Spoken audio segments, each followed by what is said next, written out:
Hi friends, welcome to Sabina சமையல். இன்றைக்கி ஒரு அருமையான ஒரு பிரேக்ஃபாஸ்ட்டு தாங்க பார்க்க போகிறோம். அதுக்கு நான் பச்சரிசி 1 டம்ளர் எடுத்திருக்கேன். ரேஷன் பச்சரிசி தாங்க.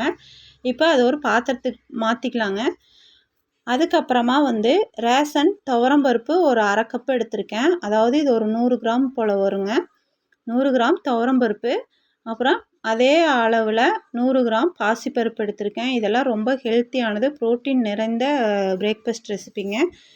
இப்போது பாசிப்பருப்பும் போட்டாச்சு. இது பச்சை கடலை இருக்கும் பார்த்திங்களா, வறுக்காத கடலை, அது ஒரு 1/2 கப் எடுத்திருக்கேன். அதையும் சேர்த்திக்கலாம். சேர்த்திட்டு இப்போ இது 3யுமே நல்லா கழுவி ஒரு 4லேருந்து ஒரு 5 டைம் நல்லா கழுவி ஒரு 4 மணி நேரம் ஊற வச்சுக்கணுங்க. இப்போ நம்ம நைட்டுக்கு செய்யணுன்னா ஒரு 2 மணி 1 மணி போல் ஊற வச்சிங்கன்னா இது ஆட்டினதும் புளிக்கெல்லாம் தேவையில்லை, அப்போவே செஞ்சுக்கலாம். இப்போ பாருங்கள், ஒரு 4 மணி நேரம் கழித்து இப்போ நான் எடுத்துட்டேன். நல்லா ஊறி இருக்குது. இதில் 2 துண்டு இஞ்சி, 3 வரமிளகா எடுத்திருக்கேன். காரத்துக்கு தகுந்த அளவுக்கு சேர்த்திக்கலாம். இப்போ ஒரு மிக்ஸி ஜாரில் நல்லா அரைச்சி பாருங்கள், இந்த அளவுக்கு நல்லா இட்லி மாவு பதத்துக்கு இருக்கணும். இப்போ இதை நல்லா கலந்து விட்டாச்சு. இப்படி இருக்கணும், ரொம்ப தண்ணியாக இருக்கக்கூடாது. இதில் கொஞ்சமாக நம்ம உப்பு சேர்த்திக்கிறேன். உப்பு எவ்வளோ வேணுமோ அவ்வளோ சேர்த்திட்டு பார்த்துட்டு போட்டுக்கோங்க. ஒரு பிஞ்சு மட்டும் ஆப்ப சோடா போடுறேன். ஒரு 1/4 டீஸ்பூன் பெருங்காயத்தூள். இது எல்லாத்தையுமே போட்டாச்சுங்க. இப்போ போட்டு நல்லா மிக்ஸ் பண்ணிக்கலாம். மிக்ஸ் பண்ணிவிட்டு இது ரொம்ப நேரம்லாம் வைக்க தேவையில்லை, நம்ம அப்போவே ஊற்றிக்கலாங்க. ரொம்ப சூப்பராக வரும். இப்போ அதை நல்லா கலந்து விட்டாச்சு பாருங்கள், இந்த அளவுக்கு இருக்கணும் மாவு. இப்போ கலந்துட்டு ஒரு 10 நிமிஷம் மட்டும் நான் வச்சுக்கிட்டு நம்ம ஊற்றிக்கலாங்க. நான் மினி இட்லியாக தான் ஊற்ற போகிறேன். இது தோசை ஊற்றினாலும் சூப்பராக வரும்.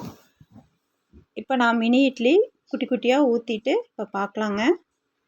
ரொம்ப சாஃப்டாகவும் ரொம்ப டேஸ்ட்டாக இருக்கும். எப்போவும் ஒரே மாதிரி இட்லி தோசைன்னு செய்யாமல் இந்த மாதிரி டிஃப்ரெண்ட்டாக குழந்தைங்களுக்கு செஞ்சு கொடுத்தீங்கன்னா ரொம்ப விரும்பி சாப்பிடுவாங்க. இதே மாதிரி எல்லாத்தையும் ஊற்றிட்டு பார்க்கலாங்க.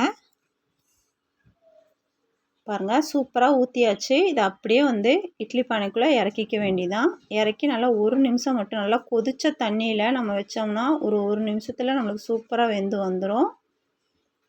இப்போ பாருங்கள், உள்ளே இறக்கியாச்சு. ஒரு மூடி போட்டு மூடி வச்சுட்டு 1 நிமிஷம் நல்லா வெந்து வரட்டும். இப்போ பாருங்கள் எவ்வளோ சூப்பராக நம்மளுக்கு நல்லா சாஃப்டாக வெந்து வந்திருக்குன்னு. இது அப்படியே ஆறுனதும் இதை எடுத்துக்கலாம். இது நம்ம இப்படியே சாப்பிட்றதுனால சாப்பிட்டுக்கலாம். நான் இதை ஒரு கிரேவி இட்லி மாதிரி செய்ய போகிறேங்க. இப்போ ஒரு பேனில் ஒரு 4 டீஸ்பூன் போல் ஆயில் ஊற்றிக்கலாம். கொஞ்சமாக கடுகு போட்டு கொஞ்சமாக ஜீரகம், கொஞ்சம் கருவேப்பிலை, இப்போ இது எல்லாமே போட்டு இப்போ நல்லா பொரியட்டும். பொரிஞ்சதும் நல்லா பொடியாக கட் பண்ண ஒரு 3 வெங்காயம் கட் பண்ணியிருக்கேங்க. அந்த வெங்காயத்தை இதோட சேர்த்திக்கலாம். நல்லா பொடியாக இருக்கணும். இப்போ வெங்காயம் நல்லா கண்ணாடி பதம் வரும் பார்த்திங்களா, அந்த ஸ்டேஜ் வரைக்கும் வறுத்துக்கலாம். இப்போ நல்லா வணக்கியாச்சுங்க. இதில் கொஞ்சமாக இஞ்சி பூண்டு பேஸ்ட்டு, இப்போ இஞ்சி பூண்டு பேஸ்ட்டு போட்டாச்சு. நல்லா போட்டு அதையும் சேர்த்து நல்லா வதக்கிக்கலாம்.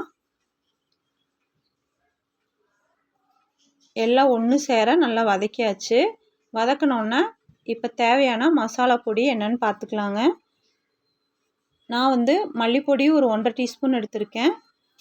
அப்புறம் கரம் மசாலா மிளகா பொடி 1 டீஸ்பூன், மஞ்சள் பொடி கொஞ்சமாக எடுத்திருக்கேன், garam masala 1/2 teaspoon, mutton masala 1 teaspoon, chicken masala mutton masala எதுனாலும் சேர்த்திக்கலாம். இப்போ எல்லாம் சேர்த்து இப்போ இந்த வெங்காயத்தோடு நல்லா மிக்ஸ் பண்ணி விட்டுக்கலாங்க மசாலாவை. இப்போ நல்லா மிக்ஸ் பண்ணி விட்டாச்சு. நான் ஆப்பிள் தக்காளி ஒரு பெரிய தக்காளியாக 2 தக்காளியை நல்லா நெய்ஸாக அரைச்சி வச்சுருக்கேங்க. ஏன்னா இப்படி அரைச்சி வச்சிட்டோம்னா நல்லா வதங்கிறதுக்கு லேட் ஆகாது, டக்குன்னு சீக்கிரமாக நம்மளுக்கு ரெடி ஆயிரும். புளிப்பும் கம்மியாக இருக்கும் ஆப்பிள் தக்காளி. இப்போ 2 தக்காளி நல்லா நெய்ஸாக அரைச்சி வச்சுருக்கேன். இப்போ அதை தக்காளியை இதோட சேர்த்திக்கலாம். சேர்த்து இப்போ இது எல்லாம் ஒன்று சேர நல்லா வதக்கி விட்டுக்கலாங்க.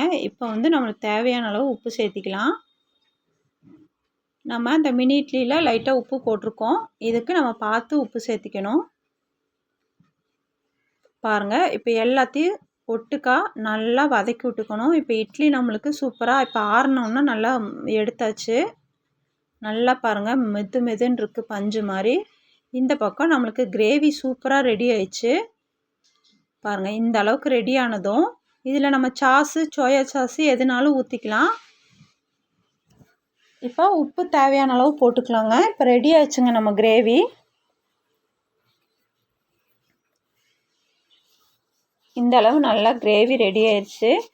இப்போ அப்படியே நம்ம அந்த எடுத்துருக்கோம் இல்லைங்களா இட்லி வந்து உள்ளே சேர்த்துக்கலாம். சேர்த்து எல்லாம் ஒன்று சேர நல்லா மிக்ஸ் பண்ணி விட்டுருலாங்க. ரொம்ப சூப்பராக இருக்குங்க டேஸ்ட்டு.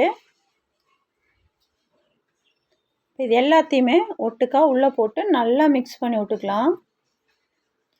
அவ்வளோதாங்க, நம்மளுக்கு மினி இட்லி கிரேவி சூப்பராக ரெடி ஆச்சு. இந்த மாதிரி டிஃப்ரெண்ட்டாக ஒரு டைம் செஞ்சு பாருங்கள். டைமும் அதிகமாக ஆகாதுங்க, ஊற வைக்கிற டைம் மட்டும்தான். நீங்கள் இதே மாதிரி செஞ்சு பார்த்துட்டு உங்களுக்கு பிடிச்சிருந்துச்சின்னா எனக்கு கண்டிப்பாக கமெண்ட் பண்ணுங்கள். அப்புறம் என்னோடய சேனல் சப்ஸ்கிரைப் பண்ணுங்கள். சப்ஸ்கிரைப் பண்ணி எனக்கு சப்போர்ட் பண்ணுங்கள் ஃப்ரெண்ட். இப்போ அவ்வளோதாங்க, அருமையாக நம்மளுக்கு சூப்பரான மினி இட்லி கிரேவி சூப்பராக ரெடி ஆயிடுச்சுங்க. நீங்களும் இதே மாதிரி ட்ரை பண்ணி பார்த்துட்டு எப்படி இருந்துச்சுன்னு சொல்லுங்கள். அவ்வளோதாங்க இந்த வீடியோ. இந்த வீடியோ உங்களுக்கு பிடிச்சா லைக், ஷேர், சப்ஸ்கிரைப். அடுத்த வீடியோவில் சந்திக்கலாம். பாய்.